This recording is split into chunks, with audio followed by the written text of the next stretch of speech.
everybody. Welcome to the webinar today. We are just going to wait for just a moment to get started because I see we've got some folks joining us here. We want to make sure everyone gets a chance to get on. And good. Okay, well, we want to keep this on time, so I think we'll go ahead and get started. Hello, everybody. My name is Marina Dawson. I'm the Manager of Community and Content with Charity Village. Welcome to today's webinar, which we are very, very pleased to be presenting in partnership with Volunteer BC, as well as the Alzheimer Society of BC. I'm just going to start with, for those of you that might not be familiar with Charity Village, we do operate an online job board for the nonprofit sector in Canada. So it's a good place to come and visit if you're looking for nonprofit work. We also have other resources on our site, including volunteer postings. And that's something that our presenter, Stacy, is actually going to talk about in just a little bit. But before we go ahead and get started with all of the great details in the presentation, I do just want to spend a moment running through a few housekeeping items and tech info. So first of all, you might already notice that you are muted. And what that does is it allows us to keep the amount of background noise that you'll hear on today's webinar minimized. But what it also means is that while we're not going to be able to hear you speaking, you can still ask questions and make comments using the question box. You're going to find that at the bottom of the GoToWebinar control panel. So look for that at the right of your screen. We will have a short Q&A session at the end of the webinar. So if you have any questions throughout the presentation, please pop them in there and we'll do our best to get to as many as possible. If you do happen to encounter any technical issues and maybe it's relating to what you're hearing or seeing on screen, you can also let us know in that question box. And we'll do our best to get those sorted out as quickly as possible if they come up. But in a worst case scenario, remember, we are recording today's webinar and you are going to get a copy of that recording. So if for any reason you get called away or disconnected, you'll still be able to view the full presentation. We're going to live tweet today's webinar from @CharityVillage and @VolunteerBC on Twitter. So please join in there and tag us on any of your comments. I'll put that information in the chat box for you as well. With that, I want to first introduce Laurelyn Hart, who's joining us today from Volunteer BC. Hi, Laurelyn. Hi, everyone. I'm Laurelyn Hart, Volunteer BC, the program director here. And today we have our awesome and dedicated board member, Stacy Ashton, who's presenting the webinar today. She has years of experience in volunteer management and is currently the provincial coordinator of volunteer resources at the Alzheimer Society of BC. Our presentation today is short and sweet, but it'll give you all the tools you need to find the ideal summer volunteer opportunity. Stacy, I'll pass it on to you. Thanks. Okay, so I'm going to get started. Welcome. This is how to find summer opportunities for youth. And I'm curious to see who else is on the line. The webinar that we're doing is geared to help youth find opportunities for themselves, but I know that we'll have parents and teachers who look at this information as well, and also other volunteer managers. So I'm hoping there's going to be something for everybody. It's a fairly small audience today, but we'll be sharing this out on our websites and making it available so that these tips hopefully will stand the test of time. So I'm going to get Marina to do a quick poll, throw up a quick poll so you can let us know who's here. And I think Marina's doing that. Stacy, or do I need to do that? Yeah, I'm going to have to ask you. My go-to is unfortunately not cooperating with me today. There you go. Look at me. I did it because I'm the boss. So there you go. So the poll is now open. Click and tell us where you are in the age brackets, and that will be very helpful. Meanwhile, there we go. We're Volunteer BC. I'm the board director on Volunteer BC, and Laurelyn is here from Volunteer BC, and we're all about promoting the value of volunteerism. Charity Village is awesome. They connect people with passion to jobs with purpose, and Marina has been a great partner in putting this webinar together. And then I'm with Alzheimer Society of BC. Our mission is to alleviate the personal and social consequences of Alzheimer's disease and other dementias, to provide public awareness and search for causes and cures. But really, our mission is to create a dementia-friendly community where people who are living with dementia have a role and can claim their full participation in community, and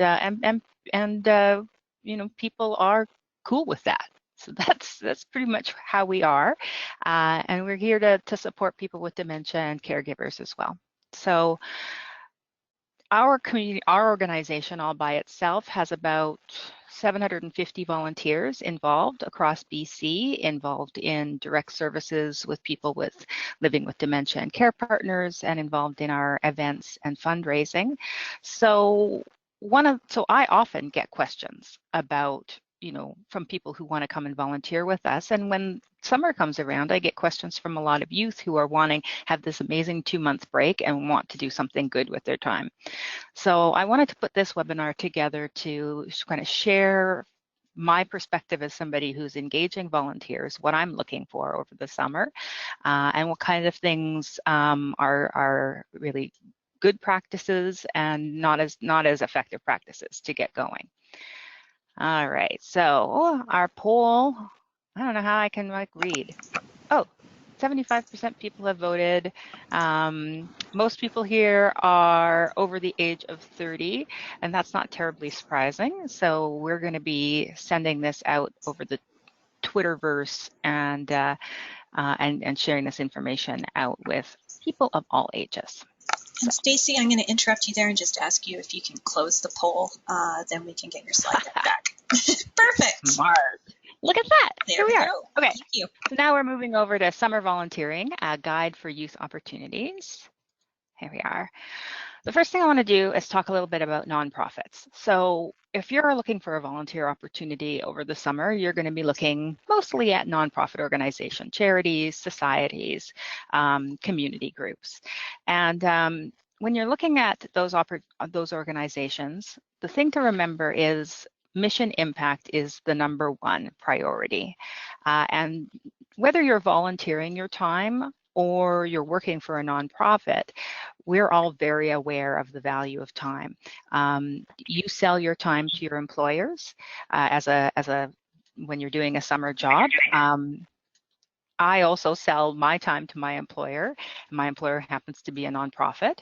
And we all spend our time doing the things that we like. So we really do have a sense that time is very valuable and has a monetary value to it. For nonprofits, every volunteer requires an investment of time to train and prepare, and that's staff time. And the staff time is generally the most expensive thing a nonprofit has. So any nonprofit is going to balance the time taken to train volunteers against the impact they're going to make. That's why you often see 6-month commitment, year-long commitment.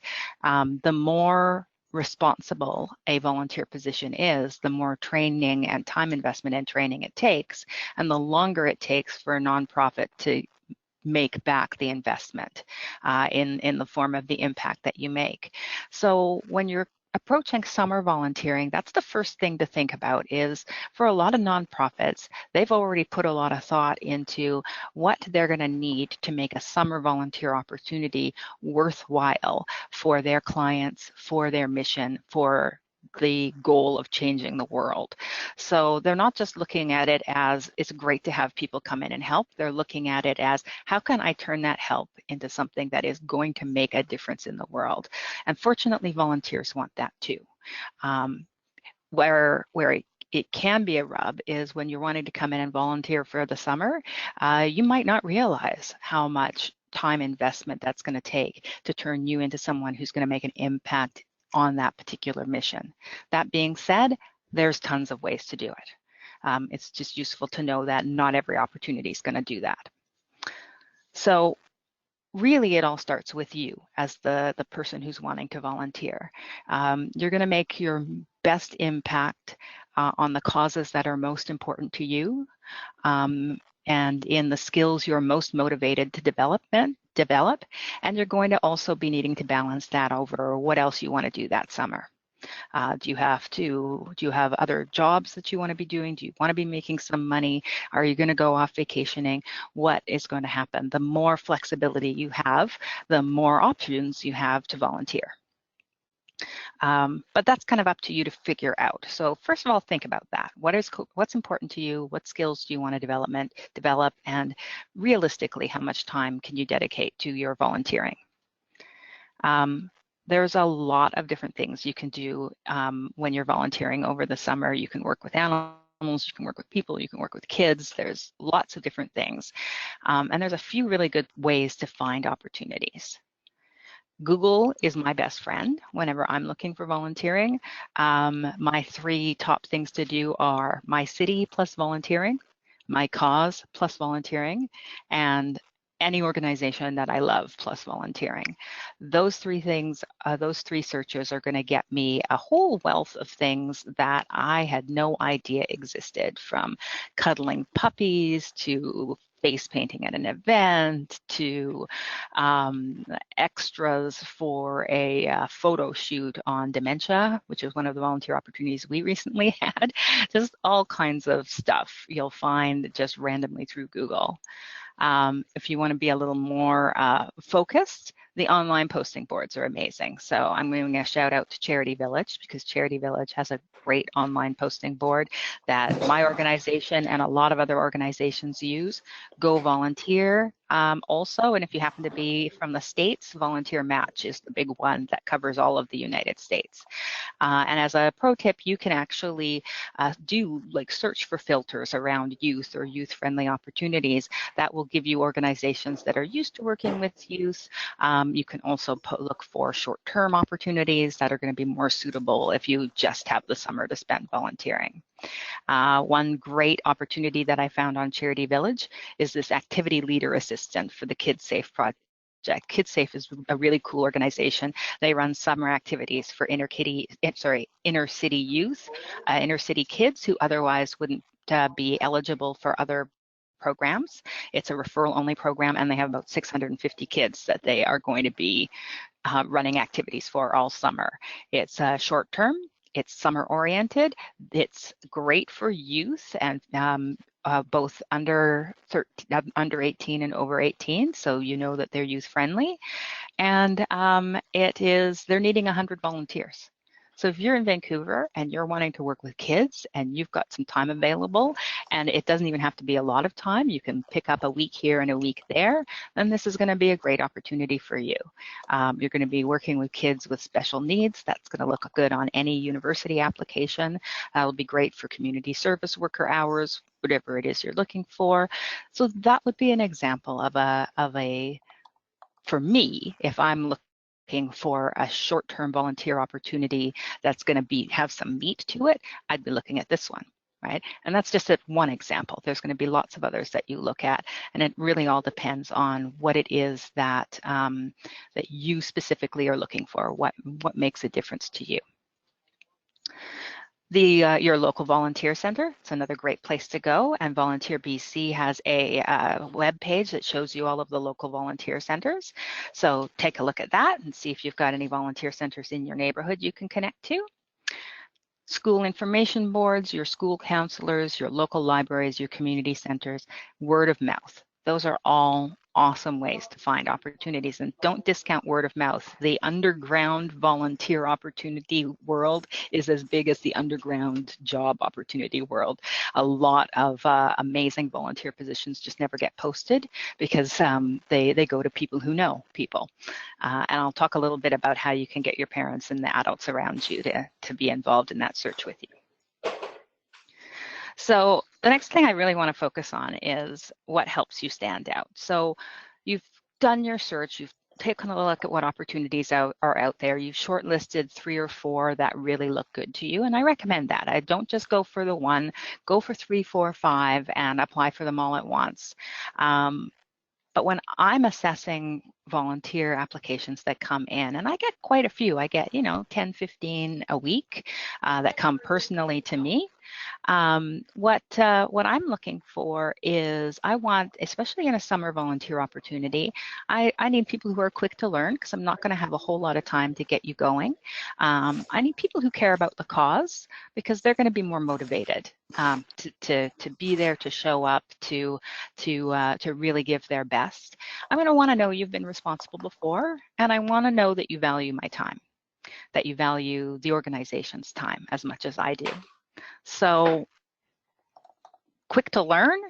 Can you follow the application instructions? Did you take a look at the website beforehand? Have you filled out the application? Sometimes I get resumes in instead of applications when the instruction says do an application.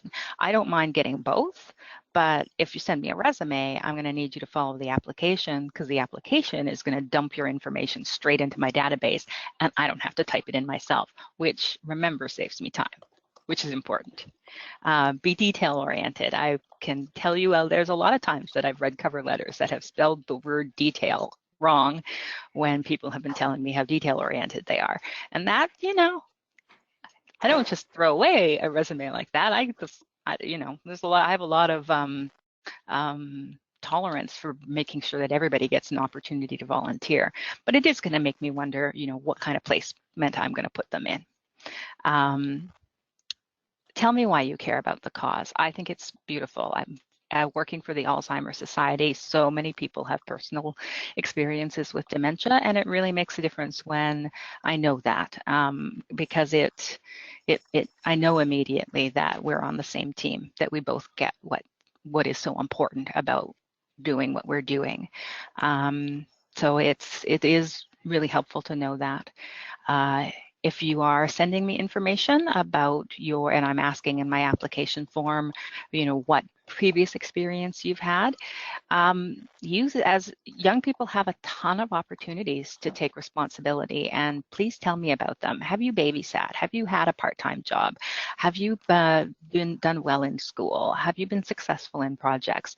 All of that stuff is good for me to know.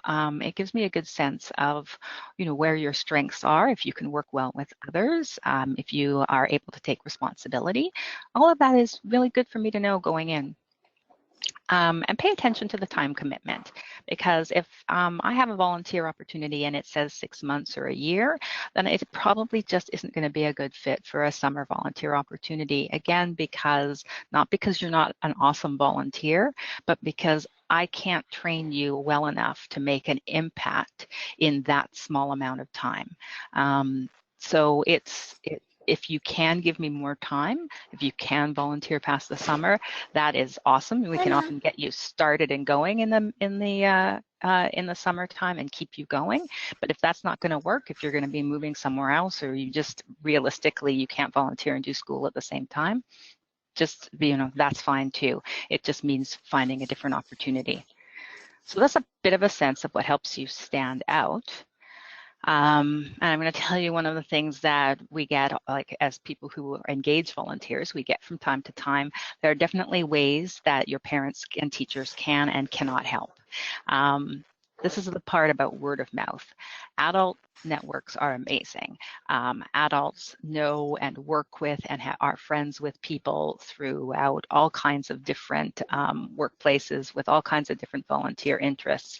And if you let them know, if you let the adults in your life know that you're looking for volunteering, and the more specific you are, I want to work with kids, I want to work with seniors, I want to work with the environment, they can start spreading that word around and bringing leads back to you. But it's really important that you, as the person who wants to volunteer, follow up those leads. Don't let adults call to find out about volunteer opportunities on your behalf. And when I get a parent who calls me, I really don't do anything about it until the person who wants to volunteer with me tells me. Like calls me, contacts me, sends the application, because I'm not assessing your parents' fit to volunteer. I'm assessing your fit to volunteer. So that's just just a tip, and it's also a tip to parents. If you are doing this on behalf of your kids, pretty much 99% of the time, it's just not going to work. Your kids will need to have the confidence and the motivation to make that first reach out. We get a lot of teens who start out shy.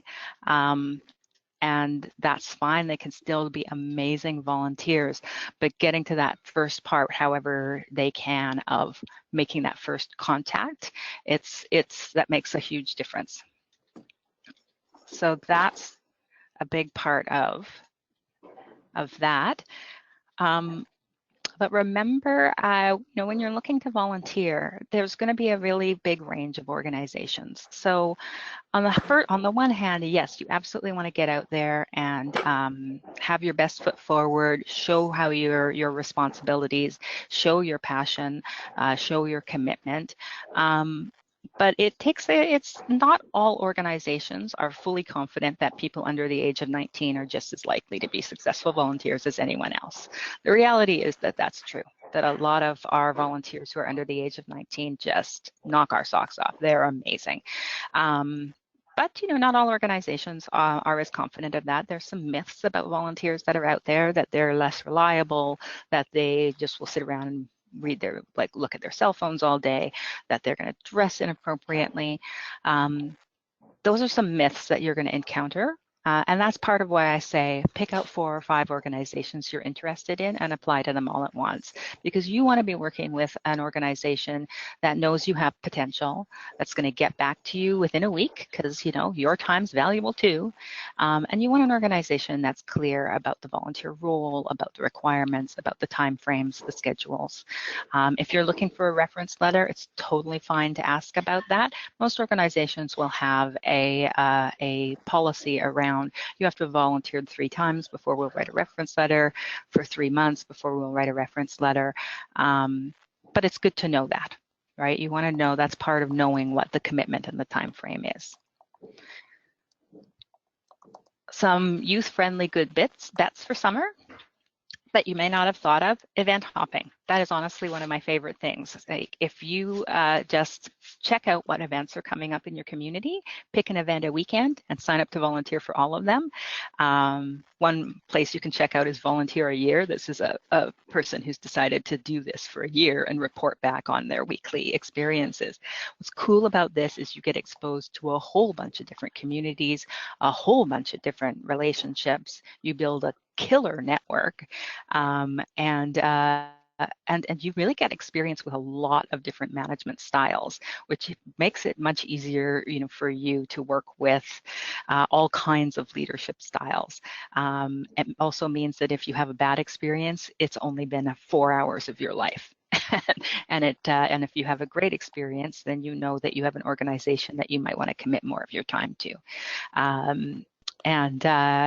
As if you gather it up as a whole and you're able to say, look, I spent 150 hours over the summer volunteering for 20 different organizations, that looks pretty cool on a resume too. So that's often an underestimated option. Summer camps and summer activities. If you check out this website, kidsclub.ca, it'll give you a list of all the summer camps. Parks and Recreation runs them, Places of Worship run them, arts programs run them. They're like that kids safe opportunity that I showed you. They're going to be good places that engage a lot of volunteers over the summer and have space. Environmental cleanups and do-it-yourself activities are the other kinds of things that you can get started really quickly and on your own, or with a group of people. It gives you leadership experience. You've been able to pull together a group, but things like the Great Canadian Shoreline Cleanup will give you a little bit of guidance on how to do that. With the shoreline cleanup, you need one adult to sponsor you, but honestly, as a youth, you can do all of the setup and organizing and get everybody involved and coming out, and you get to count how many pounds or kilograms that you cleaned up, and it goes on the website, and there you go, you've run a project. Anything for Alzheimer's is another similar one, and I'm talking about that because I'm from the Alzheimer Society. It's really cool. anything that you want to do, you can turn it into a fundraiser. So use your imagination, think of something that would be awesome and fun, and yeah, put it together and raise some funds. Those kinds of opportunities will give you some pretty solid leadership skills that are also going to look great on a resume and are going to make a difference for a nonprofit. So those are just a couple of them. So you've got all of the things you can find in terms of the posted volunteer opportunities, and you've also got a whole bunch of kind of do-it-yourself opportunities. There really isn't, like between those kinds of things, you will be able to find cool stuff to do over the summer. Once you get a position, I know I have like 2 minutes left, so we're doing good for time. Once you get a position, what you want to think about is that if it would get you fired from a paid job, it's not going to go over well in a volunteer position. So, be on time, take it seriously. If you wouldn't skip a work shift, if you're not sick enough to skip a work shift, then probably don't skip the volunteer position. The only exception for that is if you're working with seniors or people who have health issues, because you don't ever want to go in sick and get other people sick.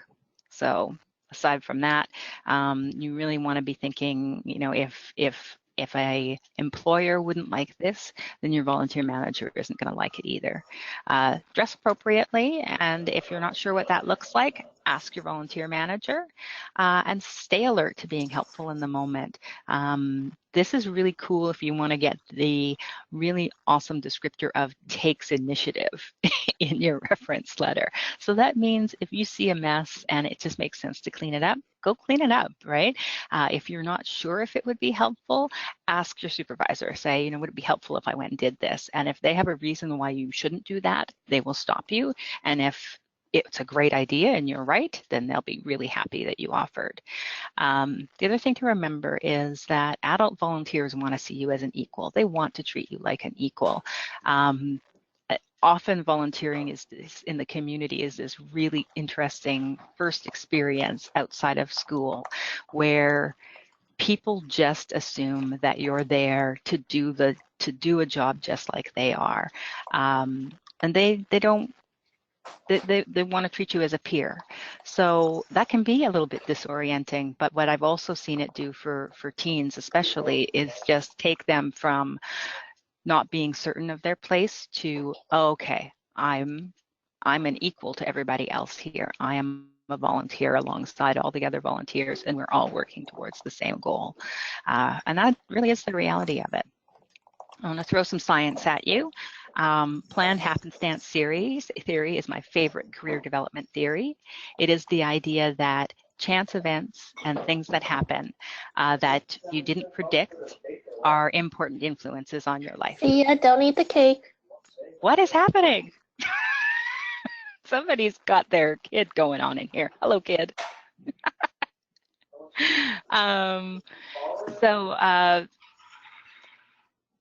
There are a few ways that you can make chance events work for you. Be curious, be persistent, be flexible, and be optimistic. There are all kinds of benefits to volunteering that you will not predict. There are going to be networks that you build, people that you know, opportunities to show what matters to you that have a tendency to pay off in your future, sometimes really big time. So that's one of the reasons why I encourage you, even if you're not sure of what difference it's going to make in your life or in the lives of others, get out there and get some volunteering under your belt, because you just never know. And it's more good things are going to happen to you that way than if you stay at home. That's just the reality of it. And that is us. So if you do have any questions, we're going to be sending out this slide deck, so you can always take a look at the contact information. We're always happy to help. And I want to thank all of the people who let me use pictures. So these are all from our National Volunteer Week photo contests. And I got some great pictures to share with you. And any questions? That's wonderful, Stacy. Thank you so much. Such a great presentation. And I just want to remind everyone, if you have a question for Stacy, do pop it in the question or the chat box, and we'll see if we can get to it in just a few moments. Stacy, I have a question for you. If I Yeah. am a youth and I've done a summer volunteer job that's coming to a close, is there anything that I should be doing at the end of the summer to kind of wrap things up?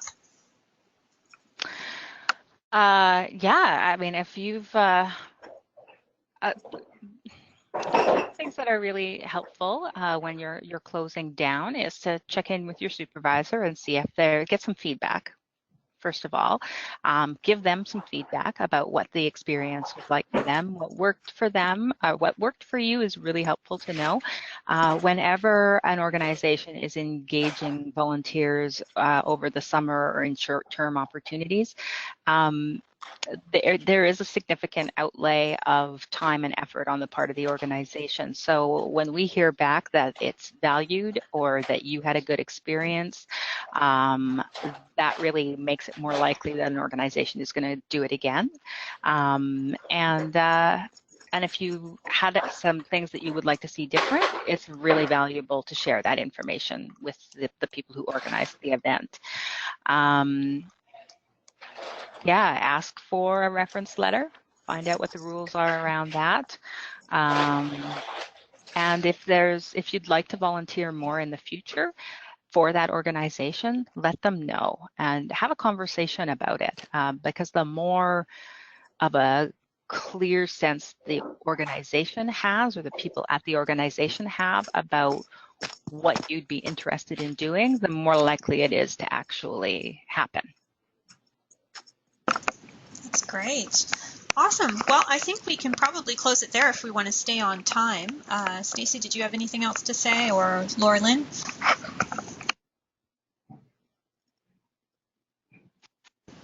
Nope. I don't think so. All right.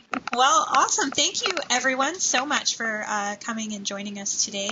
Thanks so much to Stacy. This was such a great introduction to summer volunteering. So it's really wonderful for us to be able to host this this presentation. I think that Volunteer BC will be sending out the recording to everyone in the next few days. So you should watch for that in your inbox. And again, thank you for joining us. I hope you all have a great evening. Thanks, guys. Bye.